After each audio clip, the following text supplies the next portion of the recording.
Donne la parole.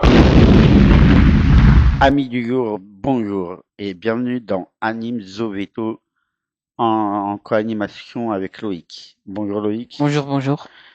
Vous êtes expert en conservation de la biodiversité et de la collaborateur Ouais. auprès d'organismes internationaux comme Interpol et la WFF. Merci d'accepter cette interview. Petite question. En cette fin d'année 2025, Interpol vient d'annoncer des records alarmants des trafics d'animaux vivants. Pouvez-vous nous expliquer la situation actuelle? Bonjour, oui, les chiffres publiés par Interpol à la suite de l'opération Thunder 2025 sont effectivement préoccupants. Près de 30 000 animaux vivants ont été saisis en un seul mois, entre septembre et octobre, dans 134 pays. Cela représente un record. Plus de 6 000 oiseaux comptent 2 000 tortues, 1150 reptiles, 208 primates, 46 pangolins et même 10 grands félins, sans compter les 19 000 autres espèces interceptées. C'est une augmentation significative, largement due à la demande croissance d'animaux de compagnie exotiques. Justement, tu parles du mouvement Tenders. Ah, ok, d'accord. Ah, désolé. Quelles sont les espèces les plus touchées et pourquoi ce trafic explose-t-il? Les pangolins restent les mammifères les plus trafiqués pour leurs écailles en médecine traditionnelle. Les oiseaux comme les perroquets et les reptiles, notamment les tortues, sont très demandés en animaux de compagnie. On observe aussi une hausse du trafic de viande de brousse, singes, antilopes, girafes en provenance d'Afrique vers l'Europe. Les réseaux sociaux jouent un rôle majeur. Ils facilitent les ventes illégales comme cet exemple au Qatar où un primate menacé était proposé à 14 000 $ en ligne. Le marché global est estimé à 20 milliards de dollars par an, mais probablement bien plus car il est clandestin et lié à d'autres crimes organisés comme le trafic de drogue ou l'utilisation de crypto-monnaies.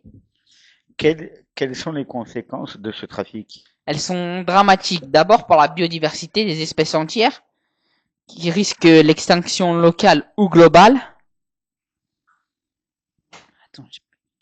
Ensuite, des risques sanitaires, transmission de zoonoses comme Ebola ou le SARS, via par des animaux stressés et malades. Enfin, cela alimente la criminalité organisée et la corruption au Brésil. Par exemple, un réseau de trafic de tamarins, lions, dorés a été démantelé, sauvant plus de 200 animaux. Que peut-on faire pour lutter contre cela? Il faut une action coordonnée, renforcer les lois via la CITES, améliorer les contrôles aux frontières, sensibiliser le public pour réduire la demande, ne pas acheter d'animaux exotiques sans certificat et poursuivre les trafiquants avec des peines plus sévères. Les opérations comme Thunder montrent que la coopération internationale porte ses fruits, avec plus de 1100 suspects identifiés cette année. Mais il faut aussi s'attaquer à la demande en Asie pour la médecine traditionnelle et en Occident pour les animaux, les pets exotiques, autrement dit animaux. Quelles sont les sanctions requises contre le trafic d'animaux sauvages? Les sanctions contre le trafic d'animaux sauvages. Le trafic d'animaux sauvages est un crime environnemental grave réglementé au niveau international par la Convention CITES, Convention sur le commerce international des espèces de la faune et flore menacées d'extinction, qui encadre plus de 40 000 espèces. Les sanctions varient selon les pays, mais en France et dans l'Union européenne, elles sont parmi les plus sévères d'Europe.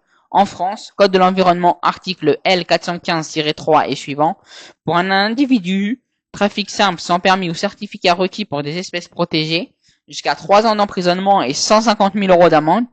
Si l'infraction est commise en bande organisée, jusqu'à 7 ans d'emprisonnement et 750 000 € d'amende, renforcée par les lois de 2013 et 2016 par la biodiversité. peines complémentaires possibles, confiscation des animaux, interdiction de détenir des animaux, fermeture d'établissements ou publication de la condamnation. Ces sanctions s'appliquent au commerce et à la détention, au transport ou à la vente illégale d'espèces protégées, vivantes ou mortes, parties ou des produits dérivés comme l'ivoire ou les écailles, au niveau de l'Union européenne. L'Union européenne transporte la CITES via des règlements, notamment le règlement 338/97. Les États membres doivent prévoir des sanctions effectives, proportionnées et dissuasives. La France applique des peines parmi les plus lourdes. L'Union européenne vise à éliminer le trafic illégal d'ici 2025 via un plan d'action révisé, avec un renforcement des contrôles aux frontières et une lutte contre le commerce en ligne. Au niveau international, la CITES impose des restrictions commerciales, mais les sanctions pénales révèlent des lois nationales. Comme dans certains pays, appliquent des peines lourdes, plus particulièrement, exemple les États-Unis, des appels existent pour harmoniser et alourdir les sanctions mondialement, car le trafic est estimé à plus de 20 milliards de dollars par an et souvent lié à la criminalité organisée. Malgré ces sanctions, les experts et associations comme l'UICN ou WWF estiment qu'elles restent parfois insuffisamment dissuasives face aux profits énormes des opérations comme Thunder, coordonnées par Interpol, qui montrent des saisies records mais soulignent la nécessité de peines plus appliquées et de la sensibilisation pour réduire la demande. Si vous achetez un animal exotique, vérifiez toujours les certificats CITES pour éviter de contribuer au trafic. Qu'est-ce que l'opération Thunder? L'opération Thunder est une série d'opérations annuelles coordonnées par Interpol et l'Organisation mondiale des douanes, OMD, avec le soutien de la CITES, Convention sur le commerce international des espèces menacées et d'autres partenaires. Elle vise à lutter contre le trafic illégal d'espèces sauvages et l'exploitation forestière illégale en mobilisant police, douane, autorités frontalières et services de protection de la faune. L'opération Thunder 2025, les faits clés. La période a duré du 15 septembre au 15 octobre 2025, soit en tout un mois, qui a participé dans 134 pays.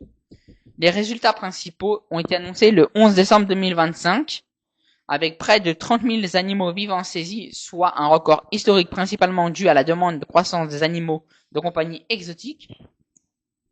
4 640 saisis au total, autrement dit c'est quand même un record, avec plus de 1100 suspects identifiés, des saisies supplémentaires de plus de 245 tonnes d'espèces marines protégées, dont 4 000 ailerons de requins, près de 15 000 arthropodes, papillons, araignées, insectes, forte hausse observées, 5,8 tonnes de viande de brousse et des dizaines de milliers de mètres cubes de bois illégal. Répartition des animaux vivants saisis.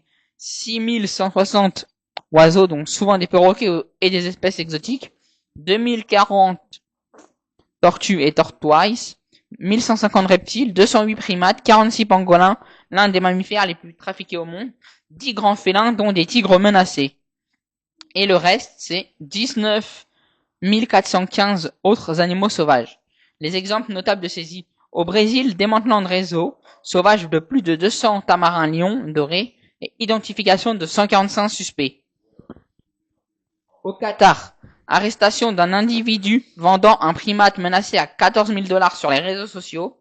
Tanzanie, saisie de tortues. Laos et Malaisie, pangolins, gibbons et autres mammifères. Amérique du Nord, interception de plus de 1300 parties de primates, os, crânes et expédition d'insectes, papillons en provenance d'Europe. Une hausse observée du trafic de viande de brousse, singes, antilopes, etc. d'Afrique vers l'Europe. Le contexte et l'impact. Le trafic d'espèces sauvages est estimé au moins à 20 milliards de dollars par an. Probablement peut-être plus, mais il est de plus en plus lié à d'autres crimes organisés comme la drogue, l'exploitation humaine, l'utilisation de crypto-monnaies, etc. Cette opération met en lumière la sophistication des réseaux criminels et l'importance de la coopération internationale selon le secrétaire général d'Interpol. L'opération Thunder expose une fois de plus les sophistications à l'échelle des réseaux criminels qui alimentent le commerce illégal de la faune et la flore. Ces opérations annuelles mises en place depuis 2017 permettent non seulement à des saisies immédiates, mais aussi à cartographier les routes des trafics et d'améliorer les stratégies futures malgré ces succès. Le trafic reste en hausse, soulignant la nécessité de réduire la demande. Exemple, ne pas acheter d'animaux exotiques sans certificat CITES. Un dernier mot? Chaque achat illégal contribue du coup à ce flot, donc il faut envisager de protéger la faune sauvage, elle fait partie de notre patrimoine commun. Bah, merci Loïc pour cette interview et merci de nous en apprendre un peu plus à chaque interview sur le domaine animalier. Sachant qu'en plus à ce truc-là, on va dire c'est un truc un peu mondialement connu, on va dire un peu, tu vois, parce que quand tu vois le nombre record, on n'en parle pas beaucoup aussi. Mais après, il faut dire qu'en fait, c'est pas trop médiatisé, oui, un peu, mais c'est juste mis un peu sur les réseaux. Après, oui, ouais. C'est pour ça, en fait, je me suis dit, tu vois, genre, on a changé le programme à la dernière minute, parce qu'à la base, c'était pas ça qui était prévu aujourd'hui. Si, si. Après, non, c'était pas le trafic des animaux qu'on avait tout prévu au tout début. Au tout début, on avait non, je reparle à la semaine dernière, si on remonte à la semaine dernière, c'était pas ça qui était prévu. Si on avait annoncé, tu regarderas dans la... Non, on avait annoncé les transports d'animaux. Ah oui, non, oui, c'est vrai. Et oui, ouais. Et non, du coup, le trafic, ouais. Ah, il me semblait que c'était l'inverse. Non, c'était les transports d'animaux qui étaient prévus à la base, mais du coup, suite à le rapport d'Interpol qui a été communiqué, je me suis dit après pourquoi pas parler de on va dire reporter le truc qui était prévu à une date ultérieure pour faire valoir ça tout de suite en fait. Exactement. Pour que ça, au lieu que ça traîne trop et comme ça, c'est plus simple, plutôt c'est dit, plutôt c'est fait. C'est ça. Je tiens à remercier toute l'équipe d'Artup. Merci à Alibi et merci à Majid. Ouais. Et n'oubliez pas de vous abonner à la chaîne YouTube de Artup TV. Ouais, c'est ça. À samedi prochain. Mercredi, ouais. Non, pour un interview sur les élections municipales. À mercredi.